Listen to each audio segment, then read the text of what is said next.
पर देखो बिल्कुल जिस तरह मैं स्टार्ट किया सी ना कि लोगों नूं अज पॉलिटिक्स करन दी लोड़ नहीं हैगी, लोगों दे जख्मां दे उत्ते मलम रखण दी लोड़ हैगी आ जी। और दो गल्लां जिहड़ियां हुण तक दी डिबेट दे विचों अलग-अलग कह रहे हैगे आ। एक तां इह हैगी आ कि जिहड़ी हैगी आ डिजास्टर तां हैगी आ हिमाचल दे विच, ठीक है, जिहड़ी हैगी आ मैन मेड डिजास्टर वो हैगी आ पंजाब दे विच। देखो भगवंत मान साहब ने सब तो पहला कहा कि चैनलों की असीं सफाई कराई बैठे हैं, वो चैनलों के विच किहड़े-किहड़े चैनल की सफाई कराई सी वो दस देण। नंबर 2 ਜਿਹੜੇ ਕਹਿੰਦੇ ਸੀ ਮੁਰਗੀ ਵੱਟੇ ਮੁਰਗੀ ਦਾ ਜਿਹੜਾ ਮੁਆਵਜ਼ਾ ਦਵਾਂਗੇ, ਬੱਕਰੀ ਦਾ ਬੱਕਰੀ ਨਾਲ ਮੁਆਵਜ਼ਾ ਦਵਾਂਗੇ, ਉਹ ਬੱਕਰੀਆਂ ਮੁਰਗੀਆਂ ਦੇ ਮੁਆਵਜ਼ੇ ਤਾਂ ਇੱਕ ਪਾਸੇ ਰਹਿ ਗਏ, ਲੋਕਾਂ ਦੇ ਘਰ ਢਹਿ ਗਏ, ਲੋਕਾਂ ਦੇ ਸਕੂਲ ਕਾਲਜ ਢਹਿ ਗਏ, ਲੋਕਾਂ ਦੀ ਬਰਬਾਦੀ ਹੋ ਗਈ। ਹੁਣ ਮੈਂ ਤੁਹਾਨੂੰ ਇਹ ਦੱਸਦਾ ਹੈਗਾ ਕਿ ਜਿਹੜੀ ਮੈਨ ਮੇਡ ਡਿਜ਼ਾਸਟਰ ਕਿਉਂ ਹੈਗੀ ਹੈ। ਦੇਖੋ ਇਹ जुगांतरा तो सदियां तो जिहड़ा पानी हैगा पहाड़ां तो इस तरह ही आ रहा हैगा और ये पानी दे रास्ते भी अपने हैगे है और पानी दी जिहड़ी हैगी है ना गल, जिहड़े दरिया है वो कहंदे सालां बाद भी अपने किनारे उस तरह ही लभ लैंदे हैं, जिवें ऐतकी दुआरा जमुना दा पानी जिहड़ा हैगा अपना लाल किले दे नाल जाके टच हो गया। बिल्कुल हुण मैं पुछदा ये हैगा, चाहे कांग्रेस वाले हैगे आ भरा मेरे, ਇਹ ਹੈਲੀਕਾਪਟਰ ਦੇ ਵਿੱਚ ਮੁਆਵਜ਼ੇ ਲੈਂਦੇ ਫਿਰਦੇ ਸੀ, ਇਹਨਾਂ ਨੇ ਕਿੰਨੇ ਦੇਤੇ? ਇਹ ਜਿਹੜੇ ਹੈਗੇ ਆ ਇਹਨਾਂ ਨੇ 15 ਅਗਸਤ ਨੂੰ ਸਾਰੀ ਗਰਦੌਰੀ ਕਰਾਉਣੀ ਸੀ, ਕੀ ਗਰਦੌਰੀ ਹੋ ਗਈ? ਕੀ ਗਰਦੌਰੀ ਦੇ ਵਿੱਚੋਂ ਇੱਕ ਬੰਦੇ ਨੂੰ ਮੁਆਵਜ਼ਾ ਦਿੱਤਾ? ਨੰਬਰ 2 ਪਿੱਛੇ ਕਣਕ ਦੀ ਗਰਦੌਰੀ ਜਿਹੜੇ ਨੇ ਇੱਕ ਫੰਕਸ਼ਨ ਕੀਤਾ ਸੀ ਉੱਤੇ ਆਪਣਾ ਫਾਜ਼ਿਲਕਾ ਦੇ ਵਿੱਚ ਜੀ, ਉਹ ਫਾਜ਼ਿਲਕਾ ਦੇ ਉਹਦੇ ਵਿੱਚ ਜਿਹੜਾ ਇਹਨਾਂ ਨੇ ਕਿਹਾ ਕਿ ਫਸਲ ਖੇਤ में पैसा खाते में, की वो पैसे किसी के खाते में आए? हुण अगली गल ये हैगी है बिल्कुल चैनलों वाली जिथों तक गल।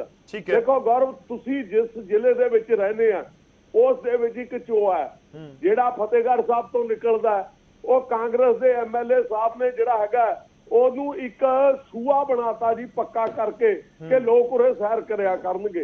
ਉਸ ਤੋਂ ਪਹਿਲਾਂ ਉਸ ਦੇ ਵਿੱਚ ਬਿਲਡਿੰਗਾਂ ਬਣਾਈਆਂ ਗਈਆਂ, ਉਸ ਤੋਂ ਪਹਿਲਾਂ ਇਹ ਆਉਂਦਾ ਕਿੱਥੋਂ ਸੀ? ਪਹਿਲਾਂ ਖਰੜ ਦੇ ਵਿੱਚ ਸਰਦਾਰ ਦਰਬਾਰਾ ਸਿੰਘ ਨੇ ਬਿਲਡਿੰਗਾਂ ਬਣਾਈਆਂ।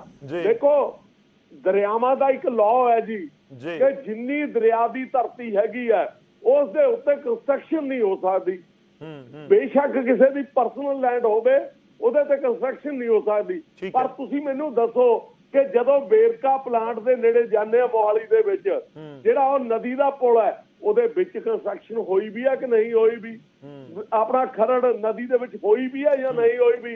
ਨਹੀਂ ਪਰ ਦੇਖੋ ਧਾਰਨੀ ਸਾਹਿਬ ਫਿਰ ਇੱਕ ਉਂਗਲ ਤਾਂ ਤੁਹਾਡੇ ਵਾਲੇ ਪਾਸੇ ਵੀ ਆਏਗੀ ਕਿਉਂਕਿ ਸਰਕਾਰ ਤਾਂ 10 ਸਾਲ ਤੁਸੀਂ ਵੀ ਸੱਤਾ ਦੇ ਵਿੱਚ ਰਹੇ ਹੋ, ਉਸ ਸਮੇਂ ਵੀ ਕੰਸਟਰਕਸ਼ਨਸ ਹੋਈਆਂ ਹੋਣੀਆਂ। ਬਿਲਕੁਲ ਦੇਖੋ ਜਿਹੜੀਆਂ ਕੰਸਟਰਕਸ਼ਨਾਂ ਕਰਾਈਆਂ ਨਾ ਉਹ ਸਾਰੀਆਂ ਕਾਂਗਰਸ ਦੇ ਟਾਈਮਾਂ ਦੇ ਵਿੱਚ ਹੋਈਆਂ, ਤੁਸੀਂ ਰਿਕਾਰਡ ਕਢਵਾ ਕੇ ਦੇਖ ਲਓ। ਔਰ ਦੂਜੀ ਗੱਲ ਸਵਾਲ ਇਹ ਹੈਗਾ ਜੀ, ਜਿਹੜੇ ਇਹ ਮੁਰਗੀਆਂ ਦੀ ਔਰ ਬੱਕਰੀਆਂ ਦੇ ਮੁਆਵਜ਼ੇ ਦੇਣ ਵਾਲੇ ਸੀ, ਇਹ ਕਹਿੰਦੇ ਅਸੀਂ ਚੈਨਲ ਸਾਫ਼ ਕਰਾਤੇ, ਇਹ ਕਰਾਉਣ ਉਹਦੀ ਡਿਮਾਰਕੇਸ਼ਨ ਕਰਾਉਣ, ਉਹਨੂੰ ਕਰਾ ਦੇਣ ਖਾਲੀ।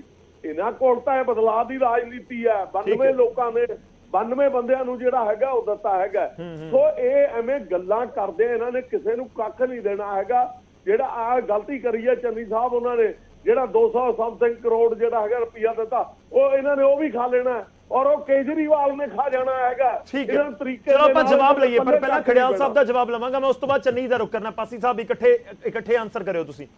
ਖੜਿਆਲ ਸਾਹਿਬ ਤੁਸੀਂ ਬਹੁਤ ਸਾਰੇ ਸਵਾਲ ਚੁੱਕ ਦਿੱਤੇ, ਪਰ ਇਸ ਸਭ ਦੇ ਵਿਚਾਲੇ ਕੰਸਟਰਕਸ਼ਨ ਨੂੰ ਲੈ ਕੇ ਦੇਖੋ ਗੱਲ ਇਹ ਹੈ ਕਿ ਜੇ ਅੱਜ ਦਰਿਆਵਾਂ ਦੀ ਸਥਿਤੀ ਇਹ ਹੈ ਤਾਂ ਉਸ ਦੇ ਵਿੱਚ ਇੱਕ ਇਲੀਗਲ ਕੰਸਟਰਕਸ਼ਨ ਜਿਹੜੀ ਜਿਹੜਾ ਇਹਦਾ ਲੈਂਡ ਹੁੰਦਾ ਹੈ ਦਰਿਆ ਦਾ, ਉਸ ਦੇ ਵਿੱਚ ਜਿਹੜੀ ਹੁੰਦੀ ਹੈ ਉਸ ਦੇ ਉੱਤੇ ਵੀ ਕੁਐਸਚਨ ਮਾਰਕ ਹੈ। ਧੰਨਵਾਦ। ਦੇਖੋ ਜਿੱਥੋਂ ਤੱਕ ਗੌਰਵ ਜੀ ਸਾਰੇ ਸਵਾਲਾਤ ਹੈ, ਅਸੀਂ ਤਾਂ ਆਮ ਆਦਮੀ ਪਾਰਟੀ ਨੂੰ ਬੜੇ ਟਾਈਮ ਦੇ ਕਹਿੰਦੇ ਆਏ ਹੈ ਕਿ ਸਾਰਾ ਪਲਾਨ ਆਫ ਐਕਸ਼ਨ, ਸਾਰੇ ਸਵਾਲਾਂ ਦੇ ਜਵਾਬ ਲੈਣੇ ਜ਼ਰੂਰੀ ਹੈ ਤੇ ਤੁਸੀਂ ਜਾਂ ਤਾਂ ਵਿਧਾਨ ਸਭਾ ਦਾ ਸੈਸ਼ਨ ਬੁਲਾਓ ਜਾਂ ਆਲ ਪਾਰਟੀ ਮੀਟ ਬੁਲਾਓ। ਇਹ ਕੌਨਫੀਡੈਂਸ ਮੋਸ਼ਨ ਜਿਹਦਾ ਪ੍ਰਾਵਧਾਨ ਵੀ ਨਹੀਂ ਹੁੰਦਾ ਉਹਦੇ ਲਈ ਤਾਂ ਵਿਧਾਨ ਸਭਾ ਸੈਸ਼ਨ ਬੁਲਾ ਲੈਂਦੇ ਹੈ। ਫਲੱਡ ਸਿਚੁਏਸ਼ਨ ਏਡੀ ਵੱਡੀ ਕੈਲੈਮਿਟੀ ਹੈ, ਪੰਜਾਬ ਤੇ ਏਡਾ ਵੱਡਾ ਬੋਝ ਹੈ, ਉਹਦੇ ਬਾਵਜੂਦ ਆਮ ਆਦਮੀ ਪਾਰਟੀ ਦੀ ਸਰਕਾਰ ਨੇ ਇੱਕ ਦਫਾ ਨਾ ਵਿਧਾਨ ਸਭਾ ਸੈਸ਼ਨ ਬੁਲਾਇਆ ਨਾ ਆਲ ਪਾਰਟੀ ਮੀਟ ਬੁਲਾਈ, ਕਿਉਂਕਿ ਪ੍ਰਾਇੋਰਿਟੀ ਨਹੀਂ ਹੈ ਜੀ।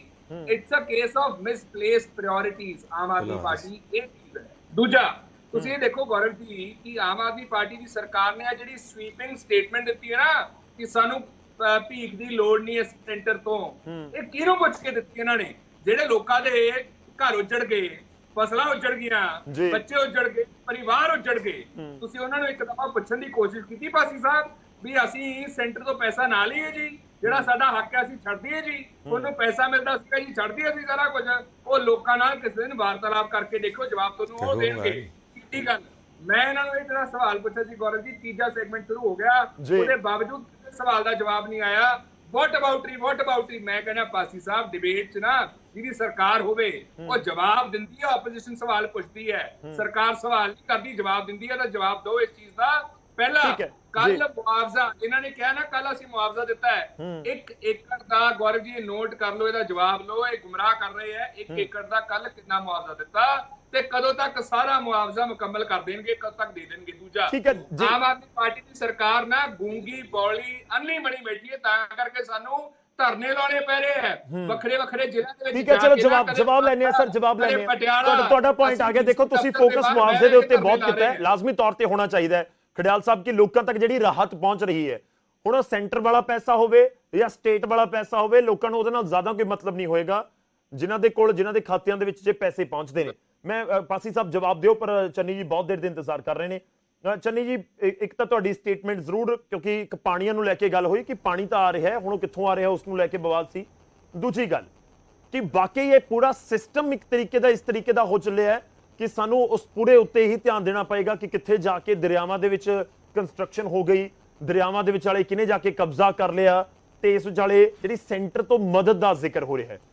ਬਹੁਤ ਉਮੀਦਾਂ ਸੈਂਟਰ ਵਾਲਿਆਂ ਤੋਂ ਨੇ ਕਿ ਵਾਕਈ ਜੇ ਸੀਐਮ ਸਾਹਿਬ ਕਹਿੰਦੇ ਨੇ ਕਿ ਸੈਂਟਰ ਤੋਂ ਪੈਸੇ ਨਹੀਂ ਚਾਹੀਦੇ ਤਾਂ ਸੈਂਟਰ ਨਹੀਂ ਭੇਜੇਗਾ। ਇਸ ਦਾ ਮਤਲਬ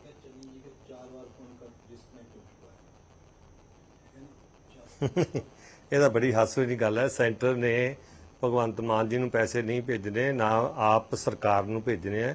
ਸੈਂਟਰ ਨੇ ਜਿਹੜੇ ਉਹਨਾਂ ਦੇ ਆਪਣੀਆਂ ਹੈਗੀਆਂ ਸਾਰੀ ਸਕੀਮ ਹੈਗੀ ਆ ਜਾਂ ਉਹਨਾਂ ਦੇ ਨੋਰਮਸ ਹੈਗੇ ਨੇ, ਉਹਨਾਂ ਨੇ ਪੰਜਾਬ ਦੇ ਲੋਕ ਜਿਹੜੇ ਹਿੰਦੁਸਤਾਨ ਦੇ ਲੋਕ ਨੇ ਉਹਨਾਂ ਵਾਸਤੇ ਪੈਸਾ ਭੇਜਣਾ।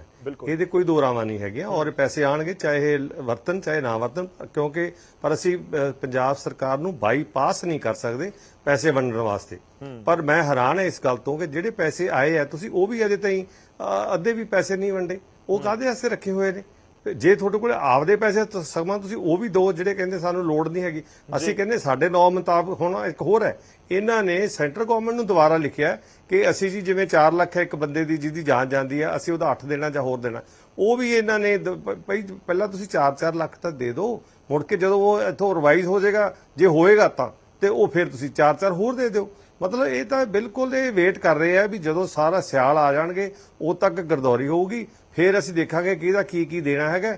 ਤੇ ਜਿਹੜੀਆਂ ਇਹ ਵਾਅਦੇ ਹੈਗੇ ਨੇ ਇੰਨੇ ਵੀ ਬੱਕਰੀ ਦੇ ਵੀ ਦੇਣੇ ਆ, ਮੁਰਗੀ ਦੇ ਵੀ ਦੇਣੇ ਆ ਤੇ ਫਲਾਣੇ ਦੇ ਵੀ ਦੇਣੇ ਆ, ਉਹ ਇਦਾਂ ਹੀ ਰਹਿ ਜਾਣੇ। ਦੂਜੀ ਗੱਲ ਇਹ ਦੇਖੋ, ਜੇ ਬਦਲਾਵ ਨਾਲ ਇਹਨਾਂ ਦਾ ਪਹਿਲਾ ਸਾਲ ਨਹੀਂ ਹੈਗਾ, ਇਹਨਾਂ ਦਾ ਹੁਣ ਹੜ੍ਹਾਂ ਵਾਸਤੇ ਦੂਸਰਾ ਸਾਲ ਹੈ। ਤੇ ਇਹਨਾਂ ਨੇ ਇਹ ਸੁੱਤੇ ਰਹੇ ਕਿਉਂ ਨਹੀਂ? ਇਹਨਾਂ ਨੇ ਦੇਖਿਆ ਕੰਸਟਰਕਸ਼ਨ, ਜਿੰਨੇ ਵੀ ਜਿਹੜੀ ਗੈਰ ਕਾਨੂੰਨੀ ਕੰਸਟਰਕਸ਼ਨ ਉਹਨਾਂ ਨੂੰ ਤੁਸੀਂ ਚਲਾਓ ਪੰਜਾ, ਉਹ ਕਰੋ ਸਾਫ਼ ਉਹਨਾਂ ਨੂੰ। ਇਹ ਤਾਂ ਤੁਹਾਡੀ ਮੁੱਢਲੀ ਜ਼ਿੰਮੇਵਾਰੀ ਹੈ ਵੀ ਚਾਹੇ ਦਰਿਆ ਨੇ ਚਾਹੇ ਨਾਲੇ ਨੇ, ਜਿੱਥੇ ਜਿੱਥੇ ਵੀ। ਪਰ ਮੈਨੂੰ ਨਹੀਂ ਲੱਗਦਾ ਕਿ ਬਹੁਤ ਲੰਬੀ ਚੌੜੀ ਇੱਥੇ ਜਿਵੇਂ ਜਮਨਾ 'ਚ ਹੋਈ ਹੋਈ ਹੈ, ਇੱਥੇ ਪੰਜਾਬ 'ਚ ਇਹੋ ਜਿਹੀ ਕੋਈ ਕੰਸਟਰਕਸ਼ਨ ਨਹੀਂ ਹੈਗੀ, ਕਿਉਂਕਿ ਜਿਹੜੇ ਸਾਰੇ ਰੂਰਲ ਏਰੀਆ ਦੇ ਵਿੱਚੋਂ ਦੀ ਲੰਘਦੇ ਨੇ ਦਰਿਆ ਮੋਸਟਲੀ। ਪਰ ਜਿੱਥੇ ਹੈਗੀ ਜ਼ਰੂਰ ਕਰਨ। ਪਰ ਇਹ ਕਿਉਂ? ਇਹ ਤਾਂ ਪਤਾ ਕੀ ਹੈ ਗੌਰਵ ਜੀ, ਅਨਫੋਰਚੂਨੇਟ ਪਾਰਟ ਇਹ ਕੀ ਹੈ, ਅੱਜ ਹੀ ਮੈਂ ਹੁਣੇ ਦੇਖ ਰਿਹਾ ਸੀ ਕਿ ਜੀ ਕੇਜਰੀਵਾਲ ਜੀ ਜਾ ਰਹੇ ਨੇ ਛੱਤੀਸਗੜ੍ਹ, ਕੇਜਰੀਵਾਲ ਜੀ ਜਾ ਰਹੇ ਨੇ MP ਦੇ ਵਿੱਚ, ਤੇ ਆਪਣੇ ਚੀਫ ਮਿਨਿਸਟਰ ਸਾਹਿਬ ਉਹਨਾਂ ਦੇ ਨਾਲ ਜਾ ਰਹੇ। ਪ੍ਰੋਬਲਮ ਇਹ ਹੈ ਕਿ ਕਿਸੇ ਬੰਦੇ ਨੂੰ ਪੰਜਾਬ ਦਾ ਫਿਕਰ ਕਰਨ ਵਾਸਤੇ ਜਾਂ ਉਹਨੂੰ ਸਿਚੁਏਸ਼ਨ ਨੂੰ ਮੋਨੀਟਰ ਕਰਨ ਵਾਸਤੇ ਕਿਸੇ ਕੋਲ ਟਾਈਮ ਹੀ ਨਹੀਂ ਹੈ। ਠੀਕ ਹੈ, 12 ਵਾਸਤੇ ਟਾਈਮ ਹੈ, ਚਾਹੇ ਪਟਨਾ ਲੈ ਜਾਓ ਚਾਹੇ ਬੈਂਗਲੌਰ ਲੈ ਜਾਓ। ਹੁਣ ਇੱਥੇ ਰੀਵਾ ਵੀ ਜਾ ਰਹੇ ਹੈ ਤੇ ਛੱਤੀਸਗੜ੍ਹ ਵੀ ਜਾ ਰਹੇ। ਮਤਲਬ ਦੇਖੋ, ਜਿੰਨੀ ਦੇਰ ਤੁਸੀਂ ਬੈਠ ਕੇ ਮੋਨੀਟਰ ਨਹੀਂ ਕਰੋਗੇ, ਦੇਖੋਗੇ ਨਹੀਂ। ਔਰ ਅੱਜ ਮੈਂ ਹੋਰ ਇੱਕ ਦੇਖ ਰਿਹਾ ਸੀ, ਉਹ ਜਿਹੜਾ ਹਰਗੋਬਿੰਦ ਸਾਹਿਬ ਦਾ MLA ਹੈ, ਉਹਨੇ ਦਫ਼ਤਰ 'ਚ ਐਸਆਈ ਬੁਲਾ ਕੇ ਉਹਦੇ ਥੱਪੜ ਮਰਵਾਤੇ। ਪਤਾ ਨਹੀਂ ਕੀ ਮਤਲਬ, ਕਿਹੜੀਆਂ ਚੀਜ਼ਾਂ ਇਹਨਾਂ ਕੀ ਲੋਕ ਸਮਝਾਣ, ਕੀ ਦੂਜੇ ਲੋਕ ਸਮਝਾਣ, ਕੀ ਕਰਨਾ ਚਾਹੀਦਾ। ਇੱਕ ਪਬਲਿਕ ਲਾਈਫ ਹੈ, ਤੁਸੀਂ ਰੋਲ ਮਾਡਲ ਹੈਗੇ, ਉਹਦੇ ਮੁਤਾਬਕ ਤੁਸੀਂ ਕਿਉਂ ਨਹੀਂ ਕੰਮ ਕਰਦੇ? ਠੀਕ ਹੈ, ਮਤਲਬ ਤੁਹਾਨੂੰ ਲੱਗ ਰਿਹਾ ਕਿ ਢਿੱਲ ਪ੍ਰਸ਼ਾਸਨ ਜਾਂ ਸਰਕਾਰ ਵਾਲੇ ਪਾਸੇ ਤੁਸੀਂ ਇਹ ਕਹਿਣਾ ਚਾਹ ਰਹੇ ਹੋ? ਦੋ ਦੇਖੋ ਜਿਹੜਾ ਪ੍ਰਸ਼ਾਸਨ ਆ, ਮੈਂ ਤੁਹਾਨੂੰ ਕਹਿ ਦਿੰਦਾ ਕਿ ਉਹ ਮਾਲਕ ਦੇ ਮੁਤਾਬਕ ਚੱਲਦਾ ਹੈ ਕਿ ਕਿਉਂਕਿ ਲੋਕਾਂ ਨੂੰ ਜਵਾਬ ਦੇ ਐਮਐਲਏ ਨੇ 92 ਤੇ ਸਰਕਾਰ ਹੈਗੀ ਹੈ, ਜਿੱਦਾਂ ਦੀ ਉਹ ਗੱਲ ਚਾਹਣਗੇ। ਤੇ ਜੇ ਖੁਦ ਹੀ ਸੁੱਤੇ ਹੋਏ ਨੇ, ਪ੍ਰਸ਼ਾਸਨ ਕਿੱਦਾਂ ਜਾਗ ਪਏਗਾ? ਤੇ ਫਿਰ ਪੈਸੇ ਜਦੋਂ ਪੈਸੇ ਨਹੀਂ ਦੇਣੇ ਤੇ ਫਿਰ ਜਾਗੂਗਾ ਕਾਹਦੇ ਨਾਲ?